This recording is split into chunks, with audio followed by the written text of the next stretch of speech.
Bismillahirrahmanirrahim. Assalamualaikum warahmatullahi wabarakatuh. Waalaikumsalam warahmatullahi wabarakatuh. Alhamdulillahi ala ihsanih wa syukru lahu ala taufiqihi wa amtinanih wa asyhadu an la ilaha illallah wahdahu la syarika lahu ta'ziman li sya'nih wa asyhadu anna Muhammadan abduhu wa rasuluhu da'ila ridwanih. Allahumma salli alaihi wa ala alihi wa ashabihi wa ikhwanih. Rabbi shrah li sadri wa yassir li amri wa hlul 'uqdatam min lisani yafqahu qawli. Para hadirin dan hadirat, alhamdulillah, puji dan syukur kita panjatkan kepada Allah yang dengan karunia-Nya hati kita bisa tergerak dan langkah kaki kita bisa kita langkahkan menuju masjid yang mulia ini, Masjid Al-Azhar. Semoga pertemuan kita diberkahi oleh Allah Subhanahu wa taala dan dicatat sebagai amal kebajikan pada hari kiamat kelak. Salawat dan salam tercurahkan selalu kepada junjungan kita Nabi Muhammad sallallahu alaihi wasallam dan juga kepada keluarganya serta seluruh sahabat beliau tanpa terkecuali. Allah Subhanahu wa taala berfirman, "Faman yuridillahu an yashrah sadrahu, faman yuridillahu lil islami, faman yuridillahu an yahdiyahu yashrah sadrahu lil Islam. Wa man yurid an yudhillahu yaj'al sadrahu dayiqan harajan ka'annama yas'adu fis sama." Kata Allah Subhanahu wa taala, barang siapa yang ingin diberi hidayah oleh Allah Subhanahu wa taala, yashrah sadrahu lil Islam, maka Allah akan mudahkan, lapangkan dadanya menuju Islam. Wa man yurid an yudhillahu, dan barang siapa ingin disesatkan oleh Allah Subhanahu wa taala, yaj'al sadrahu dayiqan harajan, maka dia menjadikan dadanya sempit, susah, ka'annama yas'adu ila sama, seakan-akan dia naik di atas tempat yang tinggi, ya. Ini gambaran dari Allah Subhanahu wa taala tentang orang yang mendapat hidayah dengan orang yang jauh dari hidayah. Orang yang jauh dari hidayah, dadanya sempit, sesak, hidupnya susah, meskipun kelihatannya seakan-akan dalam kenikmatan duniawi. Ibarat seperti orang yang naik ke atas, naik ke puncak. Kita yang dari bawah kalau melihat orang tersebut, seakan-akan dia lepas, bebas, ya, berada di tempat yang sangat terbuka. Tetapi ternyata napasnya sulit untuk dia hirup. Dia sesak dadanya, sesak hatinya. Ya, maka demikianlah orang-orang yang belum dapat hidayah. Kita dapati mereka seakan-akan dunia sudah di tangan mereka, dan benar dunia di tangan mereka. Seakan-akan mereka bisa melakukan apa yang mereka kehendaki. Tapi mereka tidak bahagia hidup mereka. Ya, tidak bahagia hidup mereka meskipun dunia di tangan mereka. Mereka tidak merasakan kebahagiaan sebagaimana yang dirasakan oleh seorang muslim yang mungkin terkadang hidupnya pas-pasan, tetapi hatinya penuh dengan kebahagiaan, dengan qanaah, dengan iman kepada Allah Subhanahu wa taala. Dan ini bisa dirasakan oleh orang-orang, ya, yang dahulunya belum beragama Islam kemudian masuk dalam agama Islam. Jangankan dari orang-orang yang dahulunya musyrik atau non-muslim kemudian menjadi muslim. Kita tanyakan pada diri kita saja. Kita dahulu, sebagian kita terjerumus dalam lautan kemaksiatan. Bagaimana gelisahnya hidup kita? Bagaimana tidak jelas tujuan hidup kita, terombang-ambing dalam kesesatan, dalam kebimbangan, keraguan, bahkan di antara kita ada yang memiliki harta yang banyak. Tetapi tatkala dia mulai duduk di masjid, mulai mendengar pengajian, mulai menyempatkan waktu untuk baca Quran, dia pasti merasakan kebahagiaan. Dia pasti merasakan kebahagiaan. Itu adalah perpindahan dari orang yang terjerumus dalam maksiat menuju hidayah, ya, petunjuk, kajian dan yang lainnya. Bagaimana lagi dengan orang yang sebelumnya dalam kesyirikan, ya, dalam kekufuran, kemudian mengenal Islam. Karena para hadirin hadirat yang dirahmati Allah Subhanahu wa taala, jika hidayah sudah menyapa seorang, maka dia akan merasakan kebahagiaan yang luar biasa. Dan pada kesempatan kali ini saya akan menyampaikan, ya, bagaimana kisah-kisah orang-orang yang mereka disapa oleh hidayah, yang terkadang tidak mereka duga. Tiba-tiba Allah berikan hidayah pada mereka. Kebanyakan kita alhamdulillah dapat hidayah sejak kecil. Kita lahir dengan kedua orang tua yang sudah muslim, sudah Islam, sehingga kita tinggal ngikut agama kedua orang tua kita, ya. Tetapi ada orang-orang yang dahulunya dalam kesyirikan, dalam kekufuran. Kemudian Allah beri hidayah kepadanya sehingga dia kenal Islam. Mereka itu lebih merasakan nikmat hidayah luar biasa. Sebagaimana para sahabat dahulu, Mereka benar-benar tahu tentang indahnya Islam. Karena mereka dahulu dalam kesyirikan, dalam kekufuran. Oleh karenanya tatkala Raja Najasyi memanggil Ja'far bin Abi Thalib, tatkala para sahabat berhijrah ke negeri Habasyah, kemudian dipanggillah Ja'far bin Abi Thalib oleh Raja Najasyi, kemudian ditanya tentang Islam. Maka bagaimana Ja'far bin Abi Thalib menceritakan tentang nikmat hidayah. Dia mengatakan, kunna fil jahiliyah, kami dahulu di zaman jahiliyah. Ya, kami dahulu nakulul jithah, kami dahulu makan bangkai, kami dahulu nusirul jiwar, kami dahulu buruk dalam bertetangga, kami dahulu menyembah berhala, kami dulu berbuat zalim, kami dahulu na'til fawahish, kami melakukan perbuatan keji, zina dan yang lainnya. Dia sebutkan tentang kerusakan-kerusakan mereka dahulu tatkala sebelum Islam. Tatkala datang Nabi ini Muhammad sallallahu alaihi wasallam, maka berubah seluruhnya menjadi kehidupan yang penuh kenikmatan. Padahal mereka sedang diintimidasi. Padahal mereka sedang disiksa oleh orang-orang kafir Quraisy. Padahal mereka sedang terusir dari negeri mereka. Tapi mereka merasakan kenikmatan iman, kenikmatan Islam dalam kondisi terdesak. Ya. Apalagi kita, alhamdulillah, di tanah air kita sudah Islam, hidup nyaman, alhamdulillah, mau kemana-mana tenang, tidak ada keributan, tidak ada kekacauan secara stabilitas keamanan, alhamdulillah. Maka ini nikmat yang harus kita syukuri kepada Allah Subhanahu wa taala. Saya akan sebutkan kisah-kisah menarik tentang bagaimana hidayah menyapa seseorang, ya, terkadang tanpa diduga, ya. Sejak zaman Nabi sallallahu alaihi wasallam, ya, saya pilihkan beberapa kisah, kemudian zaman-zaman dari sebagian kisah-kisah orang zaman sekarang yang sampai kepada saya kisah mereka. Di antaranya ada kisah menarik, ya. Seperti yang disebutkan dalam Sahih Al-Bukhari tentang kisah Islamnya Sumamah bin Utsal. Ya, saya bacakan hadisnya dari Abu Hurairah radhiyallahu taala anhu. Beliau berkata, "Ba'atsan Nabi sallallahu alaihi wasallam khailan qibala Najd, faja'at bi rajulin Bani Hanifah yuqalu lahu Sumamah ibnu Utsal." Rasulullah sallallahu alaihi wasallam mengutus pasukan berkuda di sisi Najd, kemudian akhirnya mereka menawan seorang musyrik dari Bani Hanifah yang orang tersebut namanya Sumamah bin Utsal. Farabatuhu bisariyatin min sawadil masjid. Kemudian orang musyrik ini Sumamah diikat di salah satu tiang di tiang-tiang Masjid Nabawi. Fa kharaja ilaihi Nabi sallallahu alaihi wasallam. Setelah diikat Nabi pun datang menemui Sumamah. Kemudian Nabi bertanya, "Ma indaka ya Sumamah?" Wahai Sumamah, dia ini adalah tokoh dari kabilahnya, kabilah orang musyrik. Nabi bertanya, apa yang ingin kau sampaikan wahai Sumamah? Kata Sumamah, indi khairun ya Muhammad. Saya punya kebaikan yang ingin saya sampaikan kepada engkau wahai Muhammad. In taqtuluni taqtul dzadamin. Kalau kau bunuh saya wahai Muhammad, ketahuilah bahwasanya anak buah saya banyak, mereka akan menuntut balas dendam kepadamu. Wa in tun'im ala syakir. Kalau kau bebaskan saya, kau telah membebaskan orang yang pandai bersyukur. Saya akan ingat kebaikanmu, saya akan balas kebaikanmu. Wa in kunta turidul mal fasal minhu masyid. Kalau kau ingin harta, mintalah kepada aku. Saya punya harta banyak, saya akan berikan kepada yang kau kehendaki. Maka fataraka hatta kana al-ghad. Nabi mendengar apa yang disampaikan Sumamah, kemudian Nabi pergi. Besoknya Nabi balik lagi dan dia masih terikat. Nabi tanya lagi, "Ma indaka ya Sumamah?" Apa yang hendak kau sampaikan wahai Sumamah? Nabi tahu dia ini orang top di kampungnya atau di kabilahnya, di sukunya. Maka dia berkata, "Ma qultu laka?" Sebagaimana yang saya sampaikan kemarin, intun im ala syakir. Kalau kau membebaskan saya ini orang yang pandai bersyukur. Sudah mulai berubah. Dia tidak bilang, kalau kau bunuh saya akan banyak yang balas dendam. Kemarin dia bilang begitu. Sekarang sudah berubah. Mulai dia melembut. Dia mengatakan, kalau kau bebaskan saya adalah orang yang pandai bersyukur. Kemudian Nabi tinggalkan dia. Besok lagi, Nabi datang lagi. Kemudian Nabi bertanya, "Ma indaka ya Sumamah?" Apa yang ingin kau sampaikan wahai Sumamah? Kata Sumamah, ya, "Indi ma qultu laka." Seperti yang saya sudah sampaikan kemarin-kemarin. Kata Nabi SAW, "Atliku Sumamah." Bebaskan Sumamah. Dan dia musyrik. Nabi maafkan, kata Nabi, bebaskan dia. Kemudian, "Fantalaka ila najlin qaribun minal masjid." Dia pergi ke suatu tempat. Faktasala thumma dakhala al-masjid. Kemudian dia mandi, kemudian dia masuk ke dalam masjid.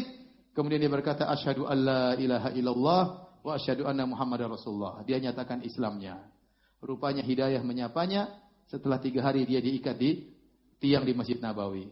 Karena bisa demikian, sebagian ulama mengatakan, karena waktu dia diikat di masjid, dia lihat Nabi sholat, dia dengar Al-Quran, dia dengar Nabi ceramah. Setelah 3 hari, akhirnya dia masuk Islam. Makanya kalau ada orang kafir kita ikat di sini, mungkin dia berubah, mungkin ya. Mungkin dengar ceramah, ustaz-ustaz di Masjid Al-Azhar, dengar kajian, lama-lama berubah ya. Seperti Sumamah bin Usal. Lihatlah, orang masuk Islam tanpa disengaja, ya, tanpa direncanakan. Tahu-tahu dia masuk Islam. Lihat bagaimana perasaan dia setelah dia masuk Islam. Dia berkata kepada Nabi SAW, "Ya Muhammad, hai Muhammad, wallahi ma kana 'alal ardi wajhun abghadha ilayya min wajhik." Demi Allah, tidak ada wajah di atas muka bumi yang paling saya benci seperti wajahmu. Faqad asbaha wajhuka ahabal wujuhi ilayya. Sekarang wajahmu adalah wajah yang paling saya cintai. Wallahi ma kana min dinin abghadha ilayya min dinik. Tidak ada agama demi Allah yang paling saya benci seperti agamamu. Fa asbaha dinuka ahabad dini ilayya. Jadilah agamamu adalah agama yang paling saya cintai. Wallahi ma kana min baladin abghadha ilayya min baladik. Demi Allah tidak ada negeri yang paling aku benci seperti negerimu. Fa asbaha baladuka ahabbal bilad ilayya. Jadilah negerimu adalah negeri yang paling aku cintai. Ya. Masuk masjid gara-gara diikat, masuk Islam gara-gara diikat di masjid. Tapi ada yang lain. Masuk masjid gara-gara dikasih masuk Islam gara-gara dikasih kambing. Seperti dalam Sahih Muslim, ya.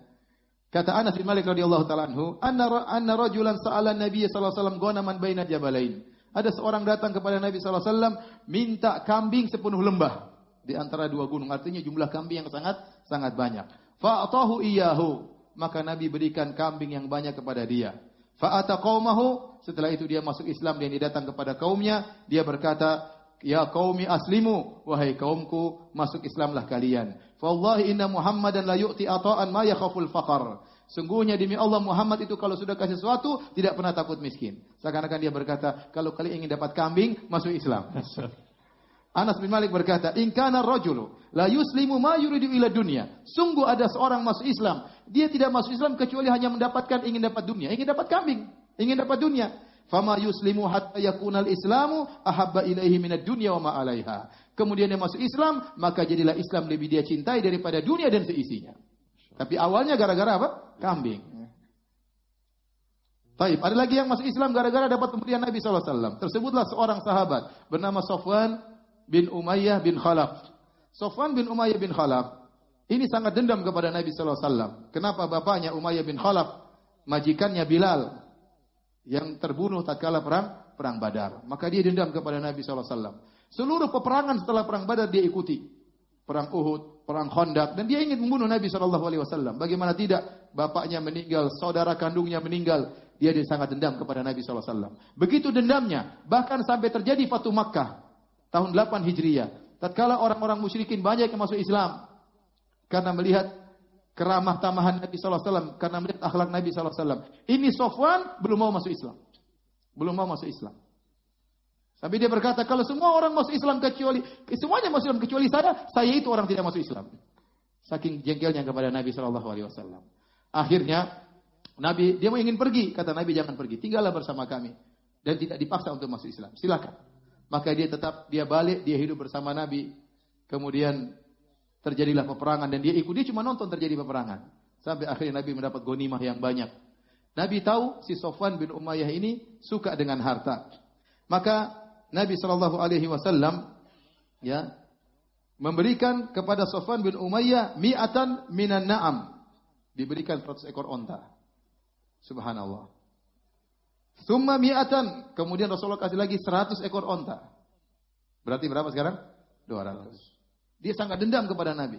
Kemudian summa mi'ah. Rasulullah SAW kasih lagi 100 ekor onta. Jadi berapa? 300 ekor onta. Apa kata Safwan? Wallahi laqad a'tani Rasulullah sallallahu alaihi wasallam ma'atani. Sungguh Muhammad Rasulullah SAW berikan aku terus apa yang dia berikan. Wa innahu la abghadun nasi ilayya. Dan dia adalah orang yang paling saya benci. Fama bariha yu'tini. Namun dia terus memberikan kepadaku, hatta innahu la ahabbun nasi ilayya. Sampai jadilah dia orang yang paling saya cintai. Masuk Islam gara-gara dikasih harta. Ada yang demikian. Saya sering sampaikan. Jadi kalau ada orang dendam sama antum kasih mobil 1. Ya, insya Allah dendamnya berkurang. Itu ustaz kurang ajar itu, brengsek dia. Kasih mobil, Dia ya ada salah-salahnya sedikit, mulai berubah. Kasih mobil lagi kedua. Ustaz itu baik sebenarnya, baik. Dulu saya agak salah saya salah menilai. Ternyata kuncinya apa? Kasih mobil kedua. Nanti kasih mobil ketiga. Ustaz, beginilah. Setiap ketemu Ustaz cium tangan ya. Jadi ada orang ternyata dengan dikasih harta dia masuk Islam. Makanya para ulama mengatakan di antara orang yang berhak menerima zakat adalah al-mu'allaf, orang yang baru masuk Islam. Mungkin Islamnya belum kokoh, biarin kasih dia harta. Biar dia tertarik dengan Islam. Nanti semakin dia belajar, jadi Islam lebih dia cintai dari seluruh harta. Tadi perkataan Anas bin Malik. Sungguh ada seorang masuk Islam, dia tidak masuk Islam kecuali untuk dapat dunia, untuk dapat kambing dan yang lainnya. Tatkala dia masuk Islam, jadi Islam lebih dia cintai daripada dunia dan seisinya. Ada lagi masuk Islam seorang namanya Dhimat. Dhimat ini dia adalah seorang yang suka meruqyah kalau ada orang kena penyakit gila. Ya. Kana yarqi min hadhihi ar-rih. Dari Ibnu Abbas meriwayatkan, Dhimat adalah seorang Al-Asdi, adalah seorang yang suka meruqyah orang yang kena penyakit gila. Fasami'a sufaha'a min ahli Makkah yaqulun inna Muhammadan majnun. Kemudian dia dengar isu-isu berkembang di kota Mekah. Orang-orang Mekah, orang-orang bahlul di kota Mekah mengatakan Muhammad gila. Subhanallah, dia punya niat baik. Ini ada orang gila terkenal sekali. Saya ingin nyembuhin orang gila ini. Ya. Kemudian dia berkata, "Lau anni ra'aitu hadzal rajul, la'alla Allah yashfihi ala yadayya." Semoga saya bertemu dengan lelaki ini, Muhammad ini, orang gila terkenal ini. Siapa tahu Allah menyembuhkan dia melalui tanganku. Akhirnya dia mencari Rasulullah SAW. Niatnya baik. Bukan sebagai seorang nabi, tapi sebagai orang gila. Niatnya baik. Falakiyahu, akhirnya dia bertemu dengan Nabi SAW. Kemudian dia berkata, "Ya Muhammad, inni arki min hadhihi rih, wa inna Allah yashfi ala yadaya man sya'a, fahallak." Dia mengatakan, "Hai Muhammad, saya ini tabib, suka menyembuhkan orang gila. Allah menyembuhkan banyak orang gila lewat saya. Maukah saya obati Anda?" Subhanallah. Coba ada orang datang, "Ustaz Firanda, saya dengar Anda gila ya. Saya mau menyembuhkan Anda. Bagaimana? Setuju atau tidak?" Subhanallah, Nabi tidak marah-marah. Yang gila siapa? Ente yang gila. Kalau saya mungkin begitu. Tapi Nabi subhanallah, Nabi dibilang gitu. Coba, saya ini suka menyembuhkan orang gila, wahai Muhammad. Siapa tahu kau mau saya sembuhkan? Nabi tidak emosi. Nabi tidak marah. Nabi menjawab dengan tutur kata yang, kalau orang ini niatnya baik. Niatnya baik, subhanallah. Dia punya niat baik, gara-gara niat baik tersebut Allah kasih hidayah. Padahal dia tidak sedang mencari Islam. Tidak. Tapi dia ingin mengobati orang yang sakit. Ada orang gila terkenal ingin dia obati. Gara-gara sebab niat baik tersebut Allah kasih hidayah kepada dia. Maka Nabi menjawab. Waktu dibilang, "Ya Muhammad, saya mau obati kamu." Kata Nabi, "Innal hamdalillah nahmaduhu wa nasta'inuhu. Man yahdihillahu fala mudhillalah wa may yudlil fala hadiyalah. Wa asyhadu an la ilaha illallah wahdahu la syarikalah wa anna Muhammadan abduhu wa rasuluhu amma ba'du." Ini yang sering disampaikan oleh Ustaz. Ustaz ngomongnya itu lagi. Innal hamdalillah nahmadu. Ternyata kalimat ini pernah bikin orang masuk Islam. Nabi bilang gitu, "Innal hamdalillah, segala puji bagi Allah. Kami memujinya dan kami mohon pertolongan kepadanya. Barang siapa diberi petunjuk oleh Allah, maka tidak ada yang bisa menyesatkannya. Dan barang siapa disesatkan oleh Allah, maka tidak ada yang bisa beri petunjuk kepadanya. Dan aku bersaksi bahwasanya tidak ada sembahan yang berhak disembah kecuali Allah semata. Tidak ada sekutu baginya. Dan bahwasanya Muhammad adalah hamba Allah dan Rasulnya, amma ba'du." Didengar oleh Dhimat. Dhimat heran. Dia mengatakan, "A'id alayya kalimatika haula." Tolong ulang lagi itu innal hamdalillah. Masyaallah. Masyaallah. Nabi ulang lagi. Innal hamdalillah nahmaduhu wa nasta'inuhu wa nastaghfiruhu wa natubu ilaih wa na'udzu billahi min syururi anfusina, dan seterusnya. May yahdihillahu fala mudhillalah wa may yudlil fala hadiyalah wa asyhadu an la ilaha illallah wahdahu la syarikalah wa asyhadu anna Muhammadan abduhu wa rasuluhu amma ba'du. Kata Dhimat lagi, "A'id alayya kalimatika haula." Tolong ulang lagi. Subhanallah. Siapa tahu ente masuk Islam? Siapa tahu ada yang masuk Islam? Subhanallah, diulang lagi oleh Nabi sallallahu alaihi wasallam. Fa'adahunna alaihi Rasulullah sallallahu alaihi wasallam marrat. Nabi ulang sampai 3 kali. Maka dia berkata, "Laqad sami'tu qaulal kahana wa qaulas sahara wa qaulas syu'ara, fama sami'tu mithla kalimati haula, laqad balagna na'usal bahr, hati yadak ubayyika 'alal Islam." Kata dia, "Wahai Rasulullah, wahai Muhammad, sungguh aku telah mendengar perkataan para dukun, sungguh aku telah mendengar perkataan para penyihir, dan aku juga menguasai perkataan para penyair. Aku tidak pernah mendengar kalimat seperti kalimat-kalimatmu. Sungguh kalimatmu telah sampai kepada tengah lautan. berikan tanganmu, aku bayar engkau untuk masuk Islam. Niat baik, ingin mengobati orang sakit, jadi masuk Islam. Yang lebih menakjubkan, saya baca hidayah benar-benar di tangan Allah Subhanahu wa taala ya. Allah, terkadang seorang dapat diterpa oleh hidayah, disapa oleh hidayah di kondisi-kondisi yang sangat sulit. Contoh, ada seorang bernama Amr bin Thabit Al-Ansari yang dikenal dengan Al-Usairim. Dia ini waktu Nabi datang ke kota Madinah mendakwakan Islam, dia tidak beriman, dia tidak mau beriman.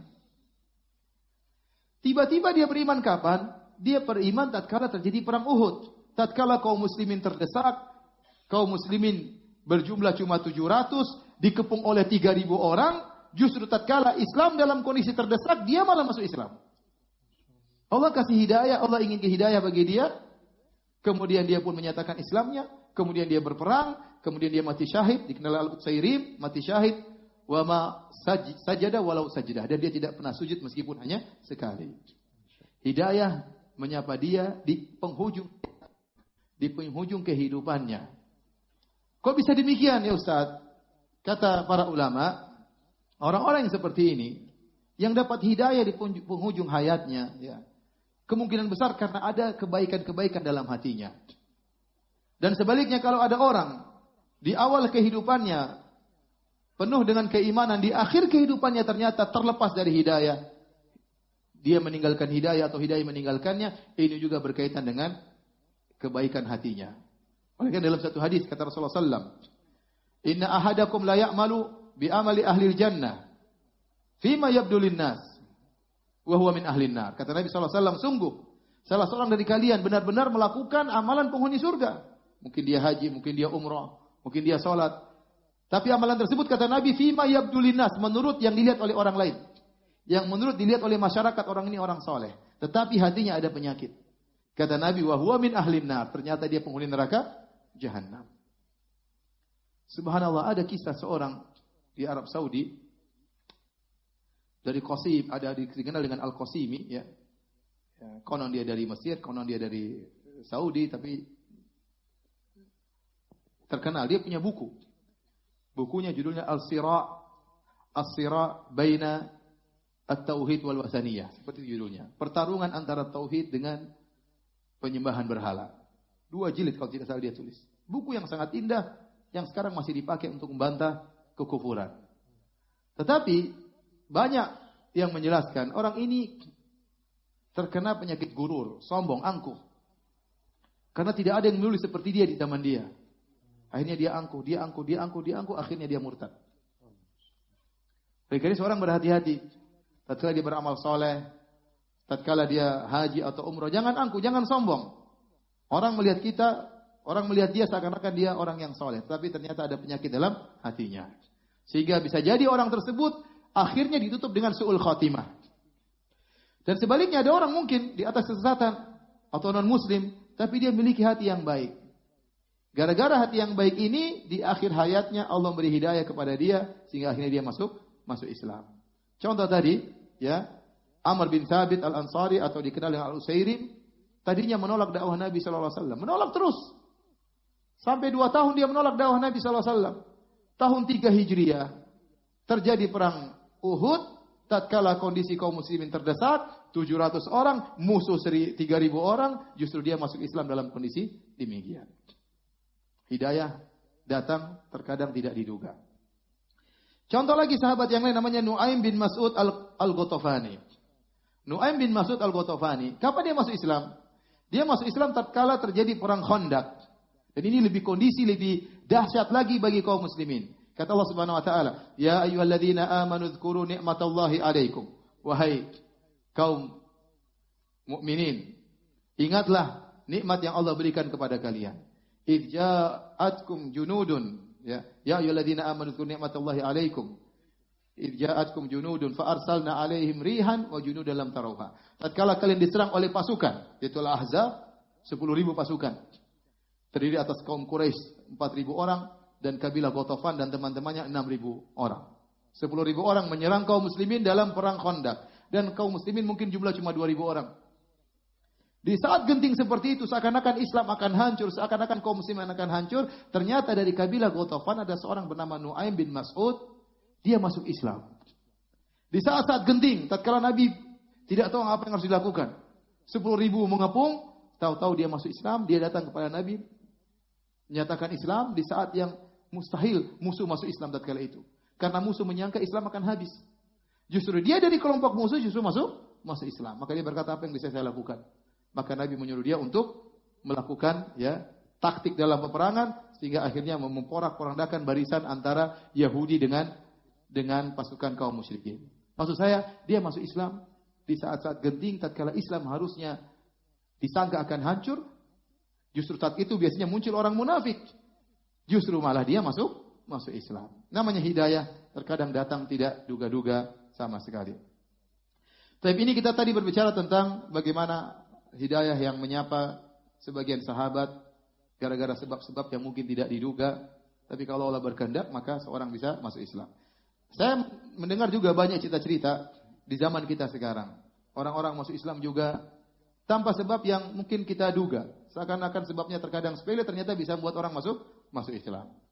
Contoh, di antara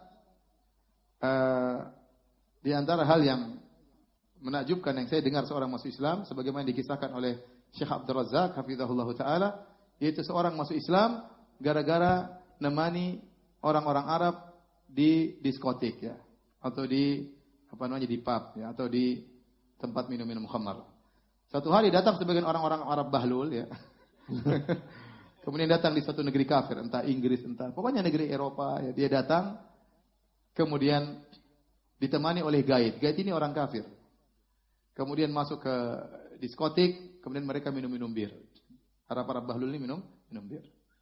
Tatkala mereka minum bir, tahu-tahu salah seorang dari mereka nyeletuk, kayaknya, aduh kita ini semoga Allah ampuni kita. Jadi lagi minum bir sadar. Semoga Allah mengampuni dosa-dosa kita. Kita minum bir. Yang menemani ini non Muslim, dia juga percaya kepada Allah tapi dia musyrik. Mungkin Nasrani. Dia berkata, semoga saya juga diampuni. Tahu-tahu orang-orang Arab ini protes, oh kamu tidak. Kalau kamu kafir asli, di neraka jahanam selama-lamanya. Kalau kita bertauhid, maksiat, kita mungkin masuk neraka tapi masih bisa keluar. Kalau kamu nggak bisa. Masya Allah. Ini lagi mabuk ini. Masya Allah. Subhanallah, orang ini jadi pikiran dalam benaknya, kok bisa? Kenapa dibedakan? Kita sama-sama minum bir, ente selamat saya enggak. Maka dia mikir, maka dia tertarik dengan Islam. Lalu dia baca, akhirnya dia masuk Islam. Subhanallah. Kemudian kalau tidak salah dia belajar di Universitas Islam Madinah. Antum bayangkan, orang mabuk saja bisa berdakwah. Apalagi antum. Jadi maksud saya, seorang masuk Islam tanpa hal yang diduga. Dalam kondisi seperti itu, dia bisa masuk Islam. Gara-gara nemani orang mabuk. Terjadi dialog sedikit, satu hal mengetuk pintu hatinya, kemudian dia masuk Islam. Ya. Ini contoh di antara yang saya dengar bagaimana hidayah menyapa seorang tanpa diduga sama sekali. Saya pernah berhaji juga sama seorang dosen, doktor, guru di Universitas Muhammad bin Imam Muhammad bin Saud di Riyadh. Dia cerita sama saya, kata dia di antara hal yang menakjubkan, ada orang pernah cerita masuk Islam kepada saya. Gara-gara apa? Jadi seorang wanita masuk Islam. Gimana dia masuk Islam? Dia ini punya pacar orang Muslim. Kemudian mereka suka berzina. Tapi setiap pacarnya ini habis berzina dia mandi. Mandi junub. Mungkin mau sholat, mau apa gitu. Pokoknya habis setiap berzina dia mandi junub. Ini perempuan tersinggung. Kenapa habis kemudian harus mandi gitu? Memang mungkin saya jorok, saya jijik. Kenapa kamu setiap habis berzina dengan saya kemudian mandi? Kata dia, ini Islam mengajarkan demikian. Akhirnya ini cewek berpikir, dia jadi pengen tahu kok Islam begitu ngajarin seperti itu. Dia belajar, akhirnya masuk Islam. Itu jangan coba-coba ya. Saya juga mau tiru orang itu ya, jangan. Jangan tiru yang pertama mabuk dulu, jangan juga berzina, jangan. Enggak, maksud saya terkadang Allah kasih hidayah di luar dugaan. Ini kan maksiat. Tapi orang ini melakukan satu yang baik. Setelah berzina dia mandi Mandi junub. Ini menjadi timbul pertanyaan bagi sang wanita. Akhirnya dia pun masuk Islam gara-gara hal tersebut. Di luar dugaan sama sekali. Contoh lagi. Cerita yang ma'ruf, ada seorang wanita masuk Islam gara-gara dia mencuci pakaian. Dia mencuci pakaian, dia dapati pakaian mahasiswa yang kafir dengan mahasiswa yang muslim. Dapati mahasiswa muslim, kolornya tidak begitu bau, pakaian tidak begitu bau, sementara yang mahasiswa kafir pesing luar biasa. Ya, kan kalau orang kafir kadang kalau kencing seperti itu cuma terus selesai. tidak dicuci, tidak diapa. Ya pasti bau. Bau atau tidak? Pasti bau ya. Nah, dia waktu cuci ibu ini dia bingung, ini kok nggak bau ya? Oh ternyata ada agama yang benar memperhatikan apa? Kebersihan. Akhirnya dia masuk Islam. Sepele. Tapi Allah kasih hidayah dari gara-gara itu. Sederhana. Tapi kalau Allah ingin kasih hidayah, faman yuridillahu an yahdiyahu yashrah sadral Islam. Barang siapa yang ingin Allah kasih hidayah, Allah lapangkan dadanya untuk Islam. Contoh lagi yang saya dapat cerita dari Syekh Saleh As-Sindi yang kemarin datang di sini, dosen Universitas Madinah. Bagaimana seorang rapper wanita dari Perancis masuk Islam. Dan rapper tersebut akhirnya datang dengan suaminya ke Madinah, bertamu di rumahnya Syekh ini, Syekh Saleh Sindi. Ceritanya rapper ini kata Syekh terkenal ya, pengikutnya banyak. Suatu dia frustasi akhirnya dia bunuh diri. Dia bunuh diri tapi selamat. Ternyata tidak sampai meninggal dunia. Dimasukkan di rumah sakit. Ternyata perawatnya seorang muslimah. Ada seorang perawat muslimah, dia tidak dakwahi wanita ini, cuma dia letakkan Quran terjemahan di meja tersebut, meja rapper ini. Quran terjemahan bahasa Perancis. Maka dia harus lama di rumah sakit, tidak ada kegiatan. Dia boring, akhirnya dia mulai baca Quran tersebut. Dia baca. Ternyata rapper ini mengatakan, saya baca dari awal sampai akhir terjemahan. Dia masuk Islam. Subhanallah. Ya. Dia ingin tahu, dia cari. Kita saja belum tentu baca terjemahan dari awal sampai akhir. Dia ini ya, baca terjemahan dari awal sampai akhir, akhirnya dia masuk Islam. Sekarang berhijab, bercadar ya. Kemudian suaminya juga ke Madinah dan bertamu di rumah Syekh Saleh Sindi hafizahullahu taala. Demikian juga saya pernah ketemu kawan saya juga masuk Islam gara-gara hadis ya. Dia bilang, Ustaz, saya dulu sekolah di sekolah agama lain. Kemudian saya baca hadis Nabi, saya heran kok ada disebutkan an fulan dari fulan, dari sahabat, dari Nabi. Sementara saya buka dalam kitab suci yang lain tidak ada begitu-begitunya. Ini buat apa ini sanad? Ternyata dia tahu sanad ini untuk membuktikan keautentikan suatu hadis. Bahwasanya hadis yang diucapkan oleh Nabi itu diriwayatkan oleh orang-orang. Dan orang-orang ini ada biografinya. Kalau ternyata dia dusta, sudah hadisnya dhaif, hadisnya palsu. Kalau dia tidak dusta, dia rajin sholat, tapi hafalannya nggak beres, tetap dhaif. Jadi tidak semua orang rajin sholat kemudian sikoh ya. Terkadang rajin sholat, rajin baca Quran, tapi kalau cerita nambah-nambahin ya. Dalam hadis tidak dipakai orang seperti ini. Harus benar-benar dia soleh dan hafalannya kuat, tidak ditambah-tambah, tidak dikurang-kurangi. Ternyata dalam Islam ada seperti ini. Muhammad SAW bersabda, ada sanadnya. Sehingga dengan demikian seorang bisa menilai hadis ini sahih atau dhaif atau palsu. Dan diketahui derajat hadis ini untuk diterima, diamalkan atau tidak. Dia buka kitab sucinya tidak ada seperti itu. Berkata si fulan, tidak tahu mana sanadnya, mana juntrungnya, tahu-tahu muncul aja berkata fulan, berkata tanpa ada sanadnya. Gara-gara hal itu akhirnya dia pun masuk Islam. Ada seorang juga dari agama lain masuk Islam juga gara-gara dia baca ya salatami'ati sininan wasdadu tis'a. Ya, salatami'ati 309 tahun tentang kisah Ashabul Kahfi. Ya. Dia baca Al-Qur'an bahwasanya Ashabul Kahfi tidur dalam goa 309 tahun. Kenapa dia masuk Islam? Dia baca dalam berbagai terjemahan Al-Quran, bahasa Inggris, bahasa Indonesia, bahasa yang lainnya, dengan terbitan tahun sekian, tidak berubah, semuanya 309. Dia bandingkan dengan kitab suci yang dia miliki, ternyata setiap dekade ada perubahan. Ada perubahan lafal, ada perubahan terjemah. Akhirnya membuat dia masuk Islam. Waktu ditanya, kenapa Anda masuk Islam? Kata dia, saya tidak masuk Islam. Islam yang masuk ke dalam diri saya. Masya Allah. Inilah contoh-contoh ya, para hadirin hadirat yang dirahmati Allah Subhanahu wa taala. Betapa kalau Allah menghendaki hidayah pada seorang, maka ya dia tidak akan bisa lari dari hidayah tersebut, ya.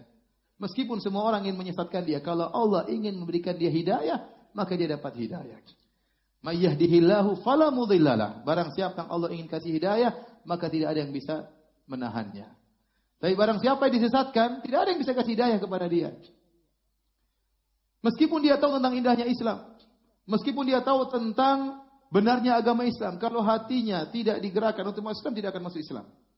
Karena ada tendensi-tendensi duniawi yang dia pertimbangkan. Contoh nyata Abu Talib, pamannya Nabi SAW. Dia tahu bahwasanya Islam adalah agama yang benar. Bahkan dia rela membela ponakannya Muhammad SAW. Bahkan dia berkata, "Walaqad alimtu bi anna dina Muhammadin min khairi adyanil bariyati dina, walaulal malamatu wa hidharu masabbatin lawajadtani samhan bidzaka mubina." Sungguh aku tahu bahwasanya agama Muhammad adalah agama manusia yang terbaik. Ya. Kalau bukan saya takut cercaan dan saya takut celaan, kau akan dapati aku memeluk agama tersebut. Tetapi Abu Talib tidak masuk Islam. Kenapa? Ada pertimbangan duniawi. Dia takut kedudukannya jatuh. Dia takut dicerca oleh orang-orang Quraisy. Sampai waktu mau akhir hayat, mau meninggal dunia, Nabi datang. Nabi katakan, "Ya ammi qul la ilaha illallah." Wahai pamanku, ucapkan la ilaha illallah. Kalimatan uhajulaka biha indallah. Suatu kalimat yang aku akan bela engkau tatkala di sisi Allah Subhanahu wa taala. Ternyata di situ ada Abu Jahal. Nabi ceramah, Abu Jahal juga ceramah. Kata Abu Jahal, "Atarghabu an millati Abdul Muttalib?" Wahai Abu Talib, apakah kau benci dengan agama bapakmu? Abu Talib bimbang. Nabi ulangi lagi, "Ya ammi, qul la ilaha illallah, kalimatan uhajulaka biha indallah." Nabi ceramahnya panjang. "Wahai pamanku, ucapkan la ilaha illallah, suatu kalimat yang aku akan bela engkau di sisi Allah pada hari kiamat." Panjang. Ceramah Abu Jahal cuma sedikit. "Atarghabu an millati Abdul Muttalib?" Kau benci agama bapakmu? Ternyata dia tidak mau mengucapkan la ilaha illallah. Akhirnya meninggal dalam kondisi apa? Musyrik. Maksud saya apa? Sebab hidayah sudah luar biasa. Dan dia tahu itu kebenaran. Tapi dia tidak mau masuk Islam. Kenapa? Ada tendensi dunia yang dia pikirkan. Entah dia pikir sukunya, entah dia pikir harga dirinya, entah dia pikir martabatnya, entah dia pikir tentang kesenangan duniawinya. Kalau saya masuk Islam nanti nggak bisa minum khamar. Saya masuk Islam nanti disunat. Saya masuk Islam nanti, nggak maulah. Padahal dia tahu Islam itu benar. Ada satu kisah ini kisah yang sangat berbahaya. Tapi ini kenyataan diceritakan oleh salah seorang kawan tinggal di Surabaya.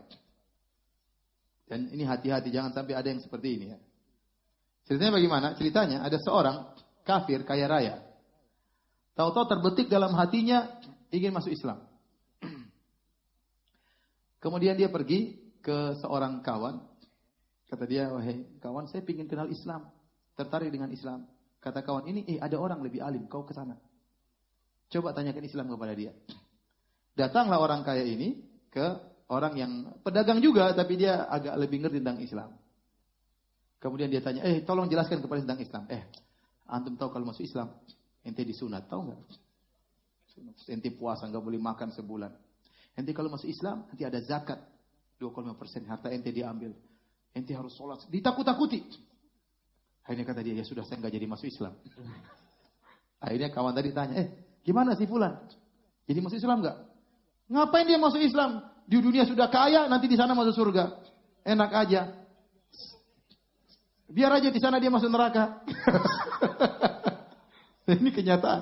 Akhirnya, ini tidak boleh. Dan ini berbahaya seperti ini. Sampai para ulama menjelaskan dalam buku-buku fikih tidak boleh seperti ini. Kalau ada orang yang menyatakan Islam, jangan ditunda, harus diterima, tidak boleh ditunda. Sampai kalau Anda menunda 1 menit, kemudian timbul keraguan dalam dirinya, Anda dosa besar. Dia sudah mau masuk Islam, tahu dia bilang nanti 5 menit lagi. Tahu-tahu, gak jadilah. Wah, Anda yang berdosa. Sampai guru saya pernah cerita di kelas, kejadian di Afrika. Jadi ada orang datang ke imam, ingin menyatakan Islam. Akhirnya imam ini mengatakan nanti habis sholat. Dan di sana ada peperangan. Begitu habis sholat, orang ini keluar ketembak, meninggal. Belum sempat menyatakan apa? Islam. Yang salah siapa? Imamnya nggak boleh. Jadi kalau ada orang datang minta masuk sama antum, jangan bilang, tunggu kita ke ustaz. Sudah ente langsung masukkan Islam. Nanti ke ustaz mungkin untuk mengkokohkan, tapi langsung masuk Islam. Jelaskan tentang Islam, jangan ditunda-tunda. Karena kita khawatir bisa jadi apa? Berubah. Hidayah sedang menyapa dia, kemudian tiba-tiba hilang, bahaya. Maka segera kita masuk Islam, jelaskan semampunya, kemudian kita ajak ke pengajian, kita hadapkan ke ustaz supaya dia lebih kokoh dalam Islamnya. Ya. Jadi hidayah, kalau Allah tidak berkehendak, seorang tidak akan dapat hidayah. Contohnya Abu Thalib. Contohnya orang-orang munafik. Lihat orang-orang munafik. Apa sebab hidayah yang kurang bagi mereka? Mereka sholat di belakang Nabi. Mereka orang Arab. Mereka ngerti bahasa Arab. Mereka ngerti indahnya Al-Quran. Mereka lihat mukjizat yang turun kepada Nabi SAW. Bahkan mereka sholat berjamaah bersama Nabi. Mereka dengar ceramah dari Nabi SAW tiap hari. Tapi ternyata mereka tidak dapat hidayah. Ya. Maka seorang benar-benar harus bersyukur kepada Allah tatkala dapat hidayah dari Allah Subhanahu wa taala, berarti Anda adalah manusia pilihan. Maka Nabi SAW tatkala perang Khandaq dan Nabi sedang menggali parit, Nabi berkata, laulallah mahtadaina wa ma shallaina wa ma tasaddaqna. Sungguh demi Allah, wallahi kalau bukan karena Allah, maka kami tidak dapat hidayah, kami tidak akan salat, kami tidak akan bisa bersedekah. Semua yang bisa kita lakukan karena Allah Subhanahu wa taala. Di akhir pengajian ini saya akan menyampaikan tentang sebagian daripada indahnya Islam. Bahwasanya Islam adalah agama yang tidak perlu kita ragukan. Agama yang terindah, agama yang paling teratur, ya. Agama yang terbaik, yang paling logis, yang paling mendatangkan rahmat bagi umat manusia. Dan keistimewaan Islam sangat banyak, ya. Keistimewaan Islam sangat banyak. Kalau kita mau jelaskan tentu terlalu panjang lebar. Tapi saya akan sebutkan beberapa keistimewaan Islam, ya, yang menjadi renungan bagi kita seluruhnya. Di antara keistimewaan Islam, ya, Islam adalah agama yang paling mengkaitkan hambanya kepada Tuhannya. Seorang sholat 5 waktu sehari semalam. Sementara sebagian agama, dia hanya bisa kontak dengan Tuhannya terkadang seminggu sekali. Ya. Terkadang lebih daripada itu. Islam yang wajib 5 kali sehari harus kontak dengan Tuhannya. Dan kita tahu bahwasanya kebahagiaan dari Allah, dari pencipta alam semesta ini. Semua orang sepakat. Orang bahagia, orang yang beragama. Mau agama pun, tapi semua sepakat. Orang beragama manapun sepakat kalau bahagia harus beragama. Nah, kalau kebahagiaan itu berkaitan dengan keterkaitan seorang hamba dengan Tuhannya, maka Islam adalah agama yang paling mengkaitkan seorang dengan Tuhannya. 5 waktu wajib. Dia pada subuh bangun tidur langsung kontak dengan Tuhannya. Kemudian di pagi hari kegiatan-kegiatan sibuk dengan dunia, duhur diingatkan lagi harus kontak lagi dengan Tuhannya. Allah pilih waktu yang tepat. Kemudian mungkin siang kerja atau tidur, bangun suruh kontak lagi dengan Tuhannya. Tatkala apa? Asar.